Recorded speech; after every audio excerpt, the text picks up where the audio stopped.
Mesdames et messieurs, très chers téléspectateurs, c'est vrai que à travers cette émission aujourd'hui, nous recevons le promoteur du groupe scolaire Lantanga.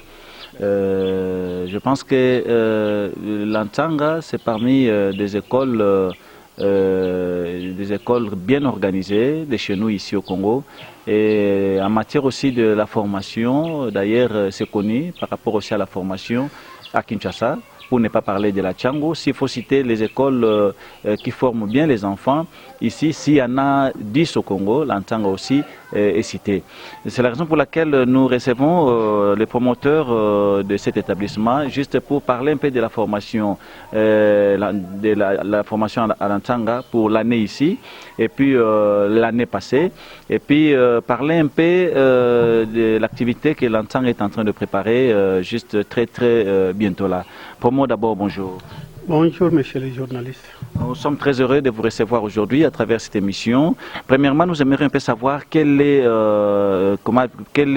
l'évolution de l'Antanga pour le moment. L'Antanga, la complexe scolaire de l'Antanga, comme vous connaissez, c'est une école de bonne formation. Quant à ce que vous demandez, l'évolution, elle évolue comme toutes les autres écoles, malgré la situation difficile que nous traversons. Mais elle est là, la formation continue. Il y a un personnel qualifié, comme vous le connaissez, et on est là. Nous sommes des encadreurs. Nous sommes là. Merci beaucoup. Alors, Promo, la gratuité des écoles privées officielles, est-ce que cela ne vous dérange ou ça perturbe un peu le programme à l'Antanga ou ça n'a rien joué du côté du complexe l'Antanga? Moi, en tant que promoteur du complexe scolaire de l'Antanga, monsieur le journaliste, j'ai salué l'initiative du chef de l'État à ce qui concerne la gratuité. Vous avez posé la question si ça peut déranger. Effectivement, ça dérange comment? Les écoles privées agréées ont connu la déperdition de la population scolaire. Là, c'est un fait. Mais quant à l'initiative prise par le chef de l'État, c'est une chose à bien saluer, mais néanmoins, les gouvernements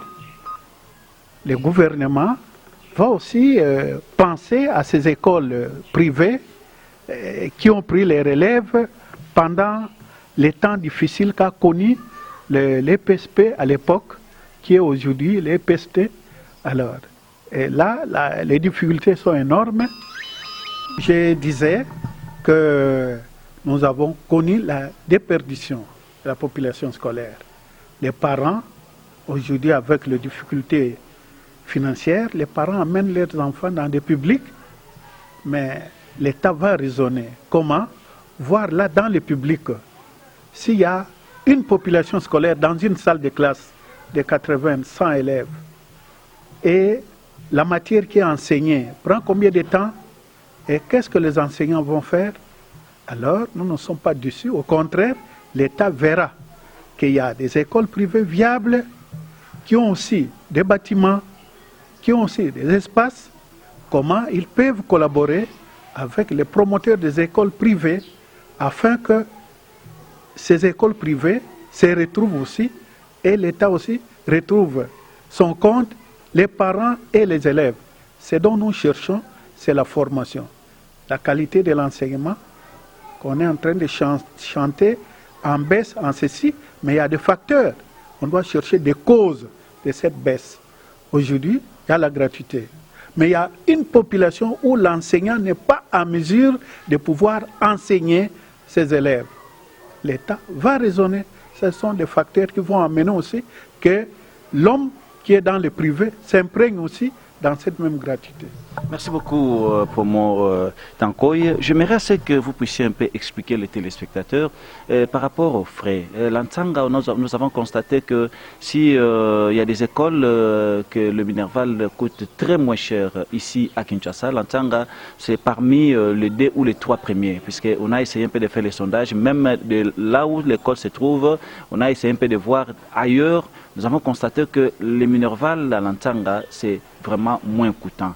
Et maintenant, comment vous parvenez à résoudre quelques problèmes, par exemple le paiement des enseignants et puis le reste des dépenses faites par l'école par rapport aux frais? Oui, par rapport aux frais, comme vous avez souligné, l'école Lansanga, complexe scolaire Lansanga, nous ne demandons pas trop. C'est une école de bonne formation qui demande encore beaucoup plus bas les frais scolaires. Vous savez que la qualité coûte tellement cher, mais nous à Lansanga, la qualité est là, mais nous demandons moins cher. Par exemple, maternelle primaire, nous demandons $45 équivaut à 73 000 ou 75 000 francs congolais. Et ça se paye non pas au taux du jour comme aujourd'hui que les dollars grimpent, mais les parents ne payent que 73 000 ou 73 000 francs congolais. Allez-y comprendre. Et les effectifs que nous avons aujourd'hui, faire face au paiement du personnel, ce n'est pas une petite mince affaire. C'est là notre difficulté auquel nous demandons aux parents qui profitent de la qualité de nos services de pouvoir payer les peu là que nous demandons. Il semblerait que Lansanga accepte même les 5 000 francs, c'est-à-dire vous avez permis aux parents de payer les Minerval comme cela qu'on appelle bois qui sa carte, 5 000, 8 000, vous acceptez facilement. Oui, monsieur le journaliste, vraiment, il faut tout d'abord nous visiter pour savoir ce qui se passe. Nous acceptons pourquoi? C'est pour partager les mêmes difficultés avec les parents. Les parents qui nous aiment, qui envoient leurs enfants chez nous, nous partageons avec eux les mêmes difficultés. Et si un parent raisonne, par exemple, dans les 45, venir nous déposer les 45 000 les $5 par semaine, voyez que ça fait pendant combien de temps il peut terminer les frais scolaires du premier trimestre. Alors nous recevons tout et nous collaborons avec les parents. Il y a un comité de parents bien structuré et installé avec qui nous collaborons, qui prennent aussi la cause des parents et la cause de l'école. Merci beaucoup. Alors, promo, est-ce que c'est nécessaire ou c'est important qu'un promoteur, qu'il soit un pédagogue? La réalité est que, papa, si je n'étais pas pédagogue, je ne pouvais pas créer une école. Là, je vous dis sincèrement, si aujourd'hui, nous connaissons les hauts et les bas, puisqu'il y a ceux qui se disent promoteurs, qui sont commerçants, qui se disent promoteurs, qui n'ont pas la matière en tête, qui se disent promoteurs, qui ne se soucient même pas de son personnel enseignant. Si l'homme promoteur savait tenir sacré devant les élèves, au tableau, ce promoteur, en tout cas, serait un promoteur souciant non seulement de lui-même, mais de son personnel. Vous pouvez faire des enquêtes chez moi, à Lansanga. Tout d'abord, c'est l'enseignant, et après, le fonctionnement de l'école, et là, le promoteur peut voir qu'est-ce qui reste pour qu'il puisse aussi servir lui et sa famille. C'est pour autant dire qu'un promoteur qui s'y connaît dans l'enseignement, qui a la matière, va se soucier tout d'abord du bien-être et de son personnel et de la qualité de l'enseignement qu'il connaît. Ok, alors, promoteur, juste entre guillemets. Aujourd'hui à Kinshasa, il y a des parcelles communément appelées des demi-parcelles que les gens ont transformées à des écoles. C'est-à-dire une parcelle qui contient, par exemple, 3 maisons à louer, un promoteur qui vient, quelqu'un qui vient, il loue ça pour mettre l'école où il n'y a pas des espaces pour que les enfants puissent se détendre pendant la récréation. Et par conséquence, les enfants parviennent même à se récréer à l'extérieur des écoles. Est-ce que vous, étant promoteur, vous encouragez de telles histoires ou c'est important, c'est que le gouvernement aussi parvienne un peu à s'occuper de ces histoires ou non?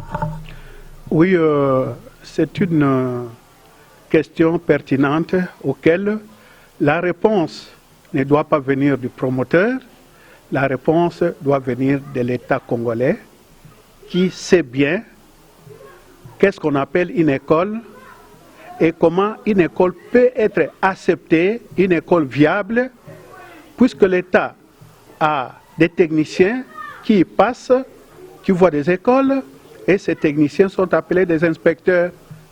Mais quel rapport ces derniers donnent après leur visite dans des écoles? C'est là où il y a un grand problème. Moi, promoteur, répondre à cette question, pour jalouser mes collègues, non. Nous sommes tous dans les mêmes sacs, je peux dire, mais néanmoins, l'État doit voir ce qu'on peut appeler école et qui est à la tête de l'école et comment l'école fonctionne. C'est l'État, ces techniciens que j'ai appelés les inspecteurs, ce sont eux qui voient la viabilité de l'école. Alors, par rapport au phénomène 100% à Kinshasa, ça aussi, ça fait rage à Kinshasa. Une école, si vous ne faites pas 100%, on suppose que vous n'aurez pas des enfants. Est-ce que les 100%, c'est vraiment important, ces phénomènes qu'on en parle dans des écoles? Bien, le phénomène 100%. Je peux vous retourner la question, monsieur le journaliste. Vous avez été à l'école. C'est ça qui a fait de vous l'homme que vous êtes aujourd'hui. Le problème 100%, pour moi, si c'était moi, le promoteur, on demandait l'avis, je dirais qu'il n'y aura plus l'importance de donner les examens. La place des examens ne serait plus. Pourquoi je le dis? Parce que l'examen, les tests et autres, c'est pour évaluer les niveaux. Mais comment est-ce qu'on peut faire les 100% et chaque année, et avec quel effectif, et comment on a enseigné les enfants pour que ceux-là soient tous très très voués. Or, pendant que nous enseignons, il y a des enfants qui sont doués alors, très doués, il y a d'autres qui sont moyens et il y a aussi des faibles. C'est ça l'importance d'évaluation. On évalue pour voir qui sont excellents, que nous allons faire passer, qui ont droit au titre scolaire ou titre académique, qui sont les moyens qui peuvent aussi, et qui sont ceux qui vont rester pour que nous puissions former. Je reviens pour ce phénomène 100%. S'il y a baisse dans l'enseignement aujourd'hui, c'est ce phénomène 100%. Et vous devez aller maintenant à l'origine. Qui à la base est 100%? Si on trouve les origines, la cause, c'est là où nous allons voir la réalité. Les inspecteurs qui sont des écoles doivent voir comment est-ce que la continuité que l'enfant a été en 7e, 8e, l'enfant a passé nouvelle appellation, première année qui était hier 3e, deuxième année 4e, et troisième année 5e et 4e année d'aujourd'hui, c'est 6e des humanités. Est-ce qu'il y a eu continuité allant des 3e des humanités jusqu'en 6e? Oui ou non? Mais si l'école, par exemple, présente aujourd'hui 200 candidats, ou 150 candidats, 300 candidats, nous devons voir le nombre de salles de classe qui contiennent ces effectifs. Et en outre, nous devons voir des classes de 5e, des classes de 4e, des classes de 3e, et l'espace de l'école qui peuvent avoir 100, 150 ou 200 finalistes des humanités. Et dans chaque classe, ils sont combien? Si par exemple, nous présentons 150 finalistes en biochimie, ils étaient combien en 5e et combien de salles de classe, pendant qu'il y a d'autres écoles qui ont 8, 7, 10 options à la fois et qui présentent les examens d'État. Alors, merci beaucoup, Pomo. Alors, l'Antanga organise beaucoup des activités culturelles pendant l'année. Presque, c'est chaque année vous organisez des activités culturelles. Qu'est-ce que vous avez prévu pour cette année ici? Oui, monsieur le journaliste, l'année passée, nous n'avons pas organisé une activité culturelle à l'école, mais c'est notre coutume. cette année, nous envisageons organiser. Nous allons organiser. Pourquoi nous le faisons? L'enfant qui vient en classe, par exemple, et vous allez mettre cet enfant entre les 4 murs pour lui donner les matières bien préparées, classiques, allant de première heure jusqu'à la 6e heure où l'enfant va terminer. Ce n'est pas ça la pédagogie. Nous devons savoir, quand nous enseignons, quelles sont certaines matières que nous devons associer à cet enseignement. Par exemple, les activités culturelles. Les activités culturelles ont une importance très capitale en matière d'enseignement. Les enfants aiment la détente. Les enfants aiment aussi la distraction. Tout cela s'associe avec l'enseignement que nous donnons. Voilà que les activités culturelles ont leur place au sein du complexe scolaire de Lansanga, et c'est ça qui éveille plus les enfants en dehors de l'enseignement classique que nous donnons. Alors pour cette année ici, vous avez prévu quelque chose? Oui, nous avons prévu. Je pense que les élèves et leurs encadreurs, ils sont en plein travail pour ça. Nous avons prévu. Mais la date n'est pas encore convenue avec les staffs qui travaillent et les autorités de l'école. On n'a pas encore la date, mais néanmoins, c'est prévu pour cette année. Il n'y a pas longtemps, vous avez eu Esobé qui était là, juste dans le cadre aussi de la journée culturelle. Je ne sais pas, cette année ici, vous avez pris qui? Il y a Esobé, il y a Saïssa, il y a Vu de loin, et ainsi de suite. Est-ce que vous prenez un artiste pour cette année ici? Oui, vous avez parlé de Esobé Phénomène, mon fils. C'est pour autant dire que non seulement nous sommes dans l'enseignement classique, mais nous sommes aussi dans les médias, nous sommes aussi dans tout ce que vous dites, les hommes théâtre. C'est ça qui fait l'enseignement. C'est dont vous avez cité les noms. S'ils n'ont pas étudié, ça ne vient pas comme ça, ce n'est pas un miracle. Ils ont une notion dans leur tête. C'est ça qui les ramène aussi à faire du théâtre. Et ce théâtre-là éduque, forme aussi des hommes.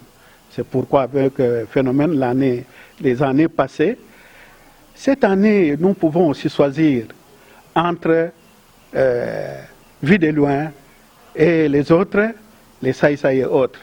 Mais que ces artistes plutôt savent, connaissent, qu'ils voient que quand on les appelle dans des écoles, c'est pour autant dire ils viennent aider leurs fils, leurs petits-fils, leurs enfants, afin que ceux-là, un jour, émitent aussi de devenir tel ou tel. Ils doivent aussi bien collaborer et accepter l'invitation que donne l'école. Moi, je suis leur papa. Je suis très content. Si cette année, c'est là la volonté de mon Dieu, je peux appeler Vu de loin. Il acceptera puisque je suis son père. Merci beaucoup. Je pense que tout est dit. Pour terminer, quel est le message particulier que vous lancez à l'égard des parents, des parents, surtout que les inscriptions ne sont pas encore terminées, on est encore au début de l'année. Oui, aux parents qui connaissent les complexes scolaires de Lansanga, ils savent que cette école, c'est une école de bonne formation. Ce n'est pas un slogan, mais néanmoins, ce sont des choses concrètes. L'enfant Lansanga, qui est en première année primaire, qui sort de la première année primaire, passe en deuxième année, qui ne sait pas lire et écrire, ce n'est pas notre devise. C'est pour autant dire que nous faisons par tous les moyens qu'au bas âge, au degré élémentaire, à savoir la classe de première année et deuxième année, l'enfant qui sort de Lansanga doit savoir lire et écrire. C'est ça qui fait que les parents nous font confiance. D'où les parents, vous avez souligné les inscriptions continues, ils peuvent amener leurs enfants. La porte est ouverte, ils peuvent venir amener leurs enfants pour inscrire en maternelle comme au primaire, et puis en 7e à 8e, qui était première et deuxième secondaire de l'époque. Même aux humanités, jusqu'à la classe de 5e, on continue, on peut inscrire les enfants et les former pour l'année prochaine. La porte est ouverte. Est-ce que ça vous fait plaisir aujourd'hui de voir les anciens de Tsanga qui sont devenus des cadres, des grands cadres dans ce pays en train d'émerger? Oui, monsieur le journaliste, pendant que je te parle, vous pouvez tomber sur tel ou tel qui voit son promoteur. Ils savent de quel promoteur que je suis et comment est-ce que j'ai collaboré avec ces anciens élèves qui sont devenus des cadres aujourd'hui. Et d'ailleurs, je les appelle à venir massivement lors de la journée culturelle. C'est leur école, ce sont eux qui doivent faire la promotion de cette école, complexe scolaire de Lansanga. Merci beaucoup. Je pense que ce n'est pas quelqu'un à présenter, c'est un homme du média, il a toujours été avec les journalistes par-ci et là. Je pense que pour terminer, Promo, vous donnez l'adresse de Lansanga. C'est vrai qu'il y a des extensions. Le complexe scolaire de Lansanga est situé sur l'avenue Matadi, numéro 24 bis, à Massina. Et l'extension, c'est sur l'avenue Kazangoulou au numéro 10. C'est même pas loin. Dès que vous quittez le boulevard derrière le marché de la Liberté, quand vous demandez le complexe scolaire de Lansanga, on va vous situer. Nous sommes justement l'école voisine à l'école Bambou, protestant, et à quelques centaines de mètres à l'école Bambou, Institut Bambou catholique, et il y a d'autres écoles privées qui nous environnent dans les quartiers. C'est pas si loin. Merci beaucoup. Comment est-ce que la technologie se développe? Les enseignants au complexe scolaire de Lansanga, en tout cas, je peux vous dire que les 70% ont leur compte chez Equity Bank. Et moi, comme je vous l'ai dit, c'est une banque avec qui on a bien collaboré jusque-là, malgré les difficultés que nous traversons. Néanmoins, ce dont vous dites, c'est capital. Nous avons pensé que les parents passent par la banque, payent les frais, on ouvre les comptes et que les parents payent par la banque. Voyez les quartiers, voyez les gymnastiques, nous avons posé ce problème, c'est le comité scolaire qui va prendre la décision pour l'année prochaine, afin que ceux qui sont à l'étranger peuvent aussi inscrire leurs enfants à partir d'ici et nous envoyer les frais dans notre compte bancaire. Même dans les M-Pesa et autres, on peut aussi leur donner les numéros de compte, ils peuvent envoyer. Ça serait vraiment très très capital pour qu'on ne puisse pas dévier les frais envoyés par les parents. Bon, normalement, Tsanga est dans son nouveau virage parce que nous sommes en train d'organiser une journée culturelle pour beaucoup plus cultiver les enfants. Donc c'est pour bientôt. Raison pour laquelle nous sommes en train de faire appel aux parents qui viennent inscrire les enfants à Lansanga parce qu'ici, franchement, il y a une bonne formation. J'étais en train de le dire tantôt que Tsanga est vraiment dans son nouveau virage parce que nous sommes en train d'organiser beaucoup d'activités pour cultiver les enfants. Voilà pourquoi c'est que je voulais parler un peu en bref concernant la journée culturelle et c'est pour bientôt. Merci beaucoup. Cette journée est d'une grande importance. Pourquoi? Parce que vous savez que les enfants aiment d'abord la détente. Et c'est un bon moyen de cultiver les enfants. Les enfants se découvrent lors de la journée culturelle. Voilà pourquoi nous faisons appel à des grands comédiens comme celui dont vous avez parlé, pour que les enfants viennent se détendre. Les enfants trouvent l'occasion de s'exprimer. Cyril Kina qui est à Paris, je salue Serra Kadiambo à Paris, je salue Wabalonzo qui est un artiste et musicien, présentement il est à Paris aussi, et je salue aussi tous les amis qui sont à Londres, commençant par Debol Sonoka. J'ai vu les messages à travers l'émission que nous avons réalisée avec Jacques Chupoy, vous avez écrit, vous avez envoyé aussi les messages. Vraiment, je vous aime bien nos amis qui sont du côté de Londres, sans pour autant oublier tout celui qui qui est du côté de Suisse, États-Unis, nous vous disons vraiment merci, merci beaucoup. Merci promoteur Tankoye, merci à toute l'équipe du complexe scolaire Lantsanga, l'école de bonne formation. Et jusqu'aujourd'hui, ça continue. Donc Lantsanga continue à former les enfants.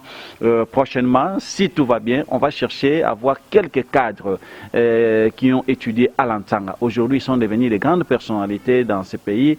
Tout ça, c'est toujours à travers les efforts du promoteur que vous êtes en train de voir ici, qui a fait en sorte que ces élèves ou encore ces cadres puissent étudier dans des conditions impeccables. Très très bientôt là, on va vous balancer les images de la salle que Lantsanga est en train de préparer pour aider non seulement ceux-là qui étudient à Lantsanga, pour aider même la population qui sont tout autour du complexe scolaire à organiser des fêtes, réunions, ainsi de suite. Vous allez voir ça, je pense, très très prochainement. Merci beaucoup et au revoir.